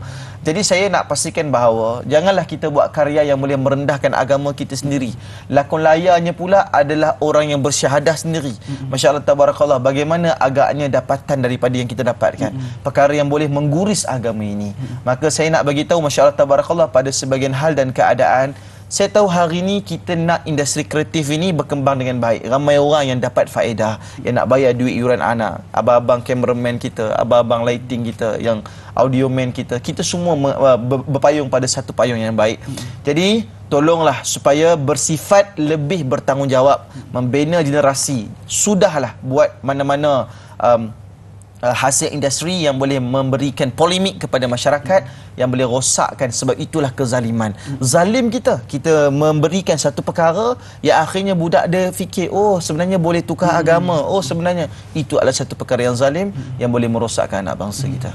InsyaAllah teringat pesanan Luqman di dalam Al-Quran, dalam surah Luqman ayat 13. Allah Ta'ala firmankan bahawa inna syirka la zulmun azim. Sesungguhnya syirik itu adalah dosa yang amat-amat besar. Jadi sebenarnya melakukan kesyirikan ataupun mengajak ataupun mendedahkan orang terjerumus pada syirik itu rupa-rupanya Ustaz juga satu kezaliman, bertepatan dengan tajuk kita hari ini, insya-Allah. Jadi saudara sekalian, mudah-mudahan terjawab soalan tersebut. Kita beralih dengan soalan berikutnya daripada Tuan Rozali Zali Ismail. Assalamualaikum. Waalaikumsalam warahmatullahi wabarakatuh. Macam manakah untuk kita menghalang seseorang yang berpengaruh dalam masyarakat daripada berlaku zalim pada orang-orang yang tertentu? Mohon perkongsian ilmu dari Ustaz, insya-Allah. Silakan Ustaz. Baik. Allahumma salli ala Muhammad wa ala alihi wa sahbihi wa baraka wasallam. Perkara pertama sekali, macam mana kita nak mengelak berlakunya kezaliman bagi orang yang berpengaruh. Dan ini membawa maksud kepada kita, mungkin orang yang kuasa ada pada tangan dia. Saya nak bagi tahu sebenarnya agama ini kita kena selalu banyak berdoa kepada Allah SWT. Saya teringat doa yang Jabatan Agama Islam Kerajaan Negeri Selangor ada doa. Dia kata, ya Allah, ya Tuhanku, letakkanlah amanah kepimpinan ini kepada hamba-Mu yang bertakwa, ya Allah. Bila sampai pada part doa tu, saya betul-betul amin. Sebab saya minta supaya kita dapat memacu kembali kejayaan dan kegemilangan. Dalam masa yang sama, saya nak bagi tahu, Masya Allah, tabarakallah, kepada semua. Konotasi ini untuk semua. Sebab saya percaya perkataan zalim ini akan diguna pakai apabila seseorang itu ditekan. Tetapi apabila suatu saat dia pula menekan, maka orang lain pula akan menggunakan perkataan zalim. Nampak tak Da'i Loman? Bermaksud, istilah ini selalu berbolak-balik. Dia seolah-olah bermain badminton. Sebelah orang baling, sebelah orang ambil. Siapa yang kena smash, dia kata dia zalim. Nanti bila dia pula smash orang, dia tak kata dia zalim. Jadi Masya Allah, tabarakallah. Jadi apa yang saya nak bagi tahu para penonton yang dimulakan oleh Allah SWT, tanpa terkait dengan apa-apa keadaan pada saat dan ketika ini, saya nak bagi tahu adalah kita mesti menjaga amanah yang Allah Ta'ala berikan kepada kita.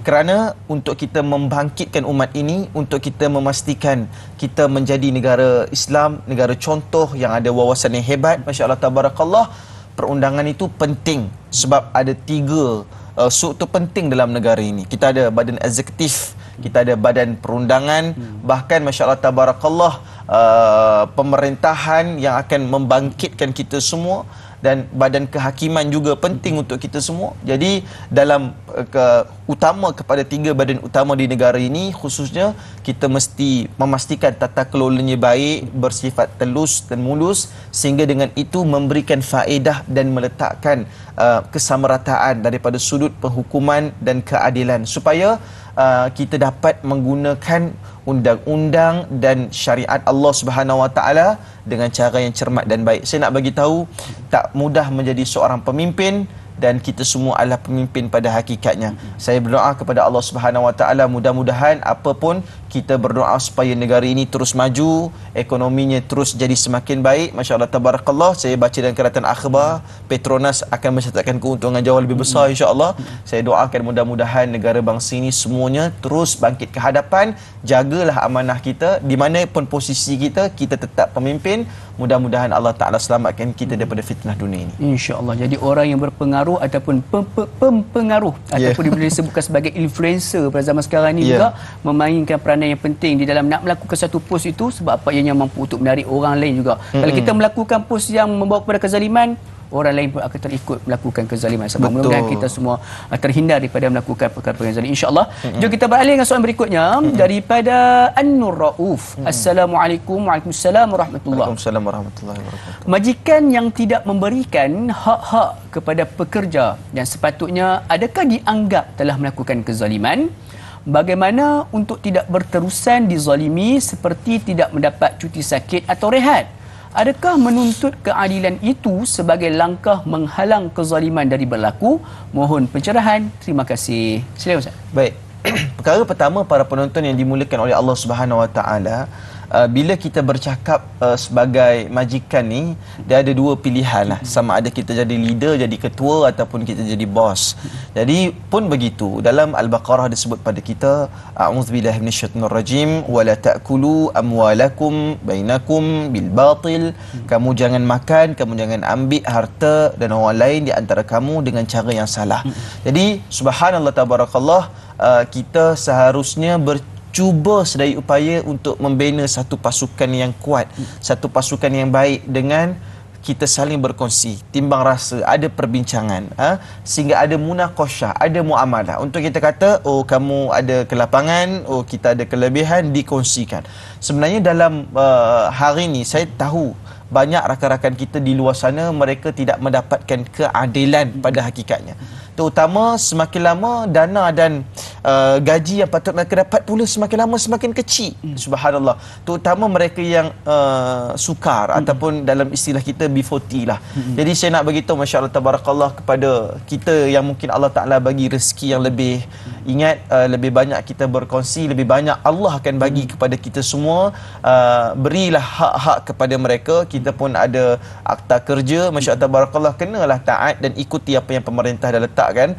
Mudah-mudahan saya doakan, sebab kebiasaannya apabila sesebuah pasukan itu dijaga pasukan dia baik-baik, insya-Allah rezeki hebat dan mereka juga akan dapat naik. Para penonton yang dimuliakan oleh Allah Subhanahu Wa Taala, dan ingat, dalam satu riwayat daripada Daruqutni, hadis nombor 2885, Nabi sebut tidak halal untuk seseorang itu mengambil harta seorang Muslim kecuali dengan kerelaan daripadanya. Jadi harta ni besar maksud dia, termasuklah masa dia, kudrat dia. Maka mudah-mudahan di sudut pekerja memberikan yang terbaik buat majikan dia, dan majikan pula berikan yang terbaik. Dua-dua kena berikan yang terbaik, supaya majikan tidak membuli pekerja dan pekerja juga tidak membuli pasukan.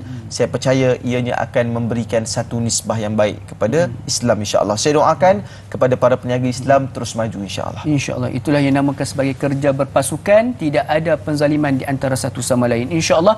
Mudah-mudahan terjawab soalan tersebut. Balik kita akan bualkan Ustaz, kita berhenti berat seketika. Jangan kemana, teruskan kekal bersama dengan kami. Tanyalah Ustaz biar tahu, jangan keliru. Kembali sebentar saja lagi, insya-Allah. Jom.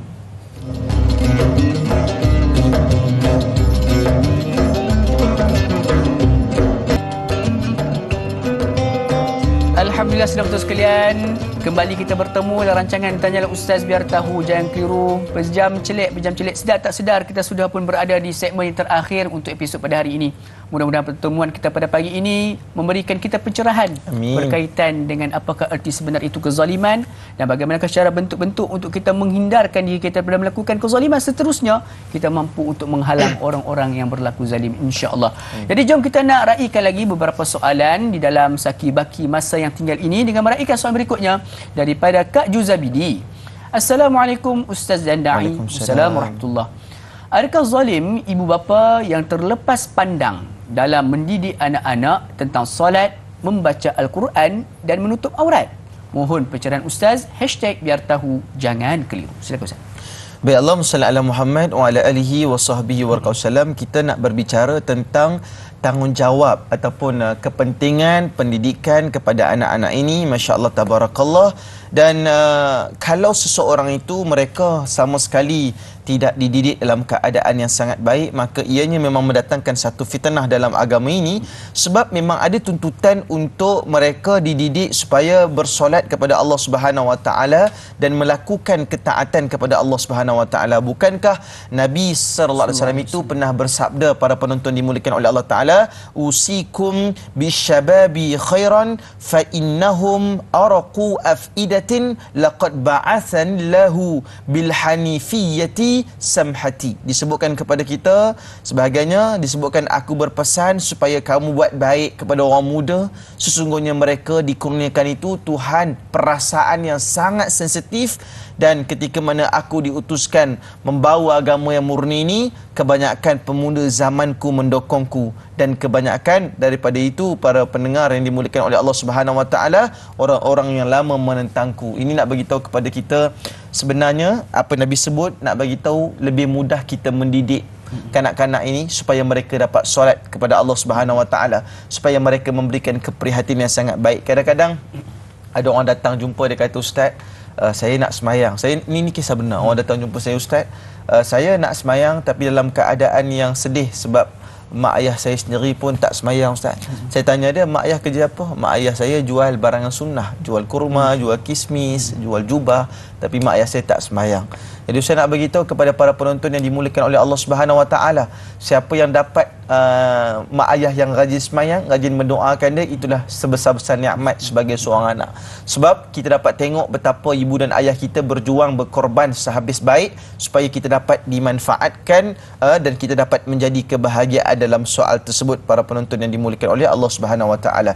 Dan kalau kita kata, Ustaz, boleh tak kalau kami nak doa, terutamanya nak doa supaya Allah Taala bagi kebahagiaan kepada ahli keluarga kami, supaya kami buat perkara yang menunjukkan hati kami dan jadi orang yang bertakwa, maka boleh buka dalam surah Al-Furqan ayat nombor 74 yang doanya berbunyi, Bismillahirrahmanirrahim, Rabbana hablana min azwajina wa zurriyatina qurrata a'yun waj'alna lilmuttaqina imama. Sadaqallahul azim. Amin ya rabbal alamin. Disebutkan kepada kita, wahai Tuhan kami, berilah kami beroleh daripada isteri dan zuriat kami ni yang dia menyejukkan hati kami bila kami tengok dia, ya Allah. Dan jadikanlah kami imam ikutan bagi orang-orang yang mahu bertakwa kepada-Mu, wahai Allah SWT. Jadi minta banyak-banyak supaya Allah bagi zuriat kita jadi anak-anak yang baik, insya-Allah. Doakan juga kami ni mak ayah yang baru kan, masya-Allah tabarakallah.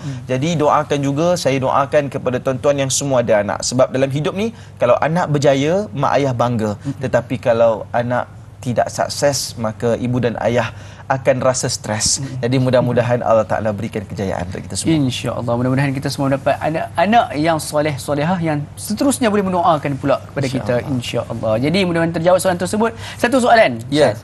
Berkaitan dengan, kita lihat juga dalam kezaliman rumah tangga ni kadang-kadang berlakunya dalam satu situasi di mana suami ni dia keluar bekerja ataupun keluar untuk suatu hal sehingga mana meninggalkan isteri lebih daripada 3 bulan, Ustaz.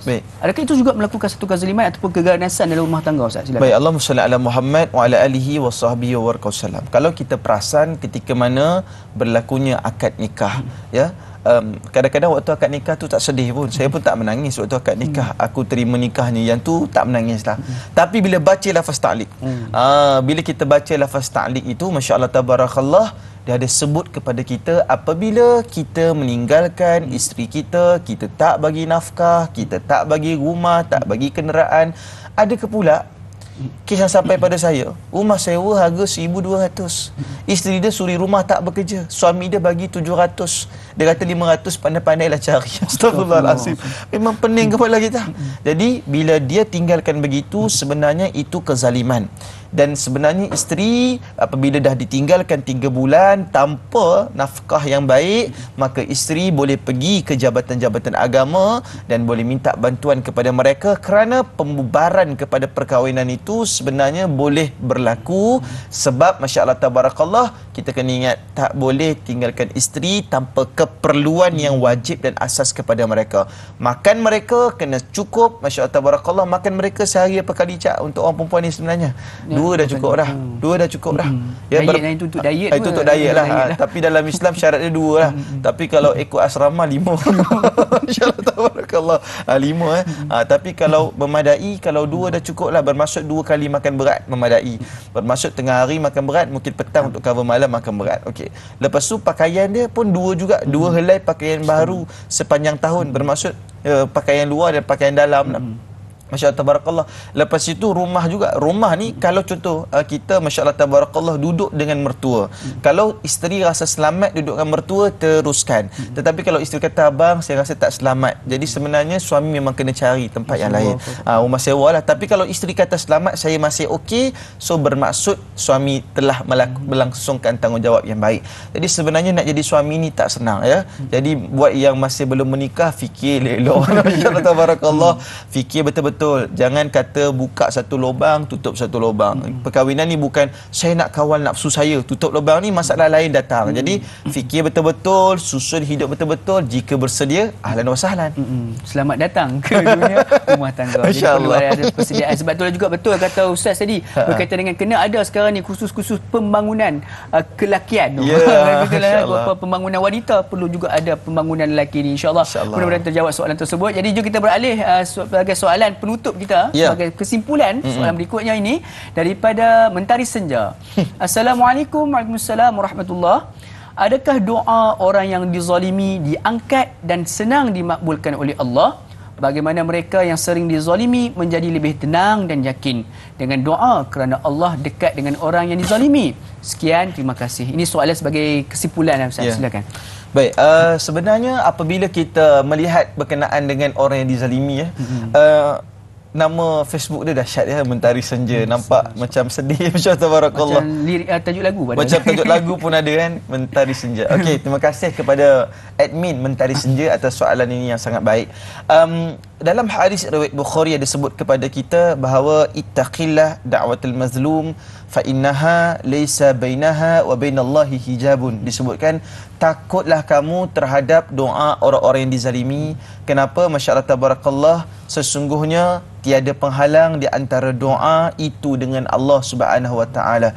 Jadi saya nak bagi tahu kepada para penonton yang dimuliakan oleh Allah Subhanahu wa taala, kalau dalam hidup ni ada benda yang rasa terhalang lah Ustaz. Saya rasa macam patutnya saya dapat rezeki ni, patutnya memang ni milik saya, tapi terhalang lah. Tak tahulah Ustaz, anak saya sakit dah, anak dah sihat sakit lagi, tapi sakit lagi. Tak tahulah Ustaz, asyik bergaduh dengan isteri saya. Padahal isteri sayang saya sayang isteri. Saya nak bagi tahu kadang-kadang ianya berlangsung oleh kerana ada hutang yang kita tak selesaikan, kita menzalimi orang lain, ada perkara yang kita tak buat lagi, mungkin akikah anak pun kita tak lakukan lagi. Bila anak sakitlah Ustaz, sakitlah anak ni, patutnya dia baik. Saya kata anak dah akikah belum? Terlupalah Ustaz, dia buat akikah, elok dah budak tu. Memanglah akikah ni hukum sunat saja. Tapi saya nak bagi tahu kepada para penonton yang dimuliakan oleh Allah Subhanahu Wa Taala, sebenarnya dalam hidup ni kita kena tengok semua benda. Itu nama dia hikmah. Hikmah ni dia dapat cari apa yang tak kena dalam hidup dia. Kalau kata Ustaz tak tahulah Ustaz, berniaga ni tak jadi, berniaga tu tak jadi. Ada tak hutang dengan orang? Ada tak buat masalah dengan orang lain? Ada tak terzalimi? Kalau ada buat masalah dengan dia, cari dia cepat. Minta maaf dengan dia cepat. Cari tak jumpa. Apa nak buat? Bersedekah, berinfaklah atas nama orang tu dengan menganggap supaya mudah-mudahan pahala ini dapat menghentikan dosa yang kita buat. Jadi itu yang penting untuk kita fahami dan dalami, para penonton yang dimuliakan oleh Allah Subhanahu Wa Taala. Jadi saya nak tuntaskan di sini bahawa berhati-hatilah kita. Ingat, kita mesti pastikan bahawa kita tidak sama sekali melakukan kezaliman, halang mereka yang zalim, halang kepada mereka yang mensyirikkan Allah, halang mereka yang murtadkan Allah, halang keadaan ini. Mudah-mudahan Allah Ta'ala berkati kita, insya-Allah. Jadi elakkan daripada melakukan kezaliman, dalam sesama kita halang orang daripada berlaku zalim. Satu kesimpulan yang cukup ringkas, mudah untuk kita sama-sama fahami, insya-Allah.